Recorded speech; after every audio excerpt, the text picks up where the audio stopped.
everyone, welcome back to my channel for day 3 of the 12 days of Yule. My name is Sophie. I am the Midwest magician, and today we're going to be talking about the past year in my practice. But before we get started, I kind of wanted to make this an extra cozy video, so I'm going to try a magic trick by changing into my cozy clothes, getting something fun for us to do together, and making this more of like a podcast style video. So if you don't have time to watch, you can at least listen, have this on in the background, whatever you would like. But let's go ahead, we'll try this magic trick, getting into some comfier clothes. Whoa, look at I'm in my jammies, that worked.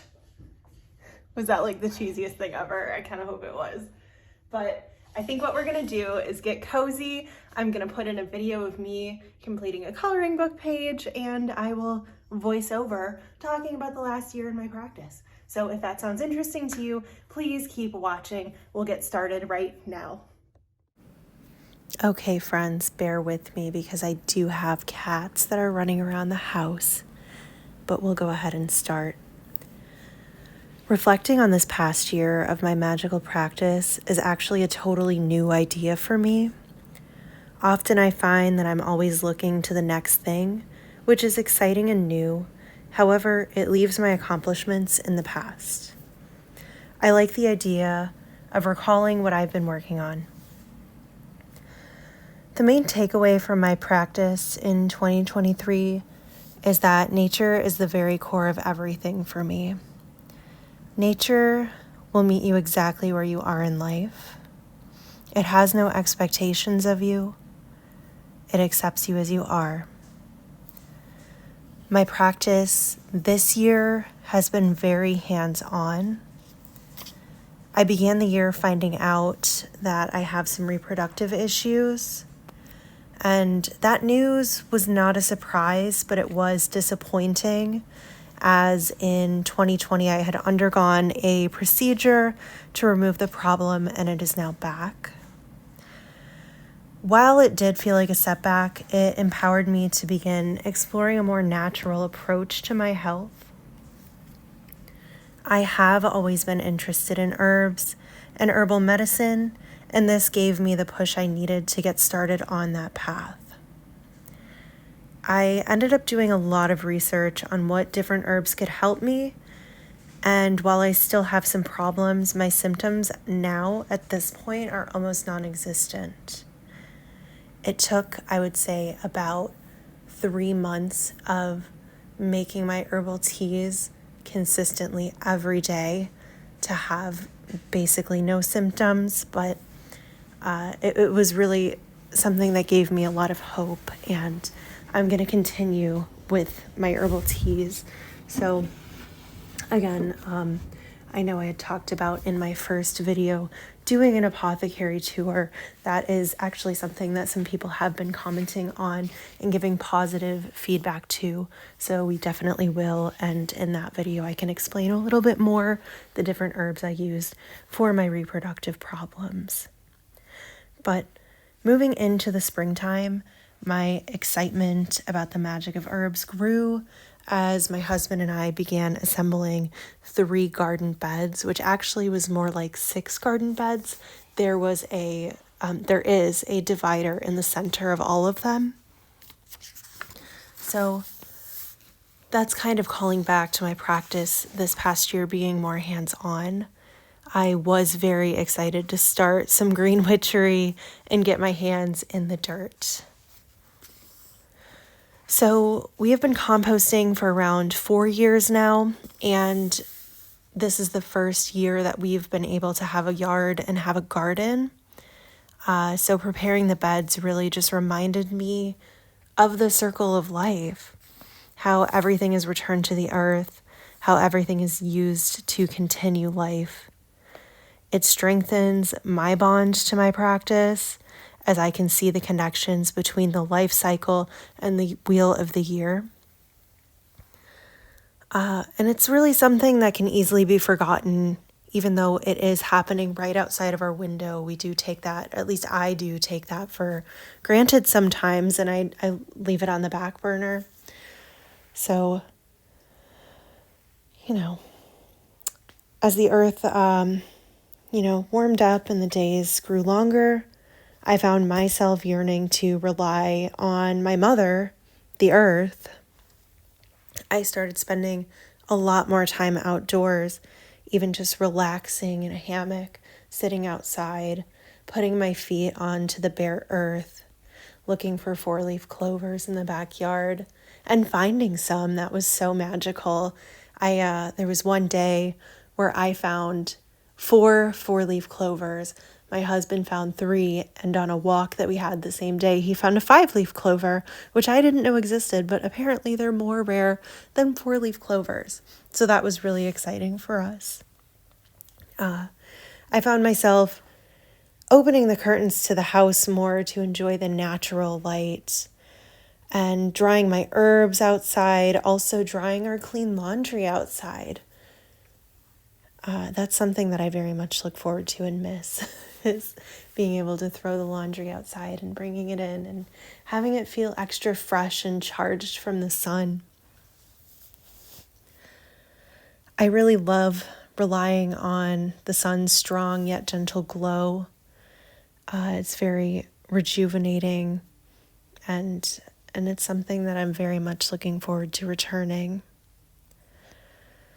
I felt so connected to our land this past year and so grateful for everything that the universe provides to us, and it's asking for nothing in return. As the days began to shorten and we were able to harvest all of our veggies and our herbs and get everything packaged up for the long haul, I found myself seeking a different kind of connection. I asked the universe for a way to meet new friends. I have been on and off practicing solitary for, I think it'll be 10 years. 2014 was the first year that I really had a name for what I was doing. So, practicing solitary can be great, but it is isolating. And that's not to say that I haven't had witchy friends that have done circles with me or together. I definitely have done circles with other people and done spells with other people, but it's never been a consistent group. It's always just been kind of a one-off or a two-off thing. So that was really kind of what I was after. I was after not only a sense of community, but also just new friendships in general, or friendships in general. And, my husband provides an abundance of love and an abundance of support. And I just feel like I needed friends and community that I could also be excited to see. I am lucky that my husband is my best friend, but I want other friends too. And I was excited to put that out into the universe and see what it came back with for me. And, as luck or fate or however you would like to see it would have it, an old friend, a few months, not even a few months, I think it was a few weeks after I put that request out, but a friend had moved back into the area that I was sad when she had moved away. So when she came back, she was offering community through her yoga classes. And the classes are very restorative. They're called yin yoga classes. So I get to go once a week. She hosts it in her basement. And oh my gosh, she just lives in the most gorgeous house ever. So it's such a treat to be able to go to such a beautiful space with a bunch of people. You can feel the loving energy. You can feel the warmth of their hearts.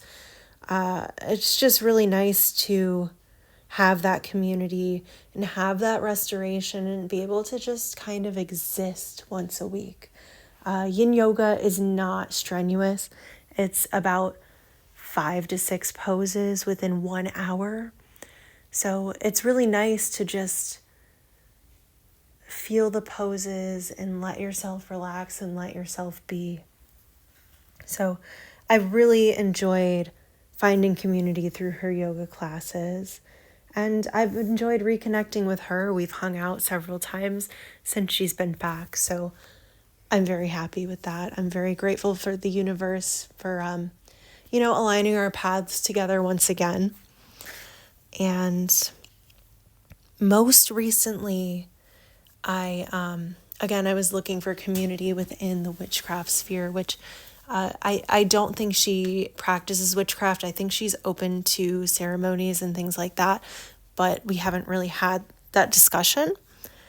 So I still have been looking for community within the witchcraft sphere, the pagan sphere, even Wiccan. I really am open to any kind of, witchy community. And most recently, I actually have been invited to join a group of mostly pagans.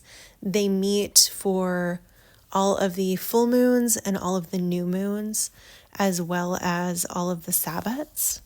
So that has been really exciting. I just went a few weeks ago to the new moon in, oh my gosh, what is it? I am drawing a blank. Whatever the December new moon is, the cold moon. We got together to celebrate that, and it was just a really magical and fun experience, and I quite enjoyed being able to take in how people practice together within the community. It was very nice. There was a lot of people. And what I enjoyed, I think, the most is the diversity of the people. I don't know if I was just in my regular mundane life, if I would have gone out of my way to connect with everybody that was within the room with me. And that's a shame to say, because I genuinely enjoyed getting to know each and every person that I had the opportunity to talk with there. So I'm very much looking forward to continuing my participation with that group of individuals. And I think it's really cool as well. I never knew what a Universalist church was, and that's where they meet up. If you don't know what a Universalist church is, like I didn't, it basically is non-denominational. It accepts all walks of life, all types of people. And I have not gone to the actual church service, but I did subscribe to them on YouTube. And I think it's great. It offers me a lot of new and exciting perspectives that, again, I probably wouldn't have thought about on my own. So I started watching their videos, the church's videos around Thanksgiving time, and they had a great lesson on gratitude. And I'm very, very excited to have community now and to be able to connect with new people that are in the area.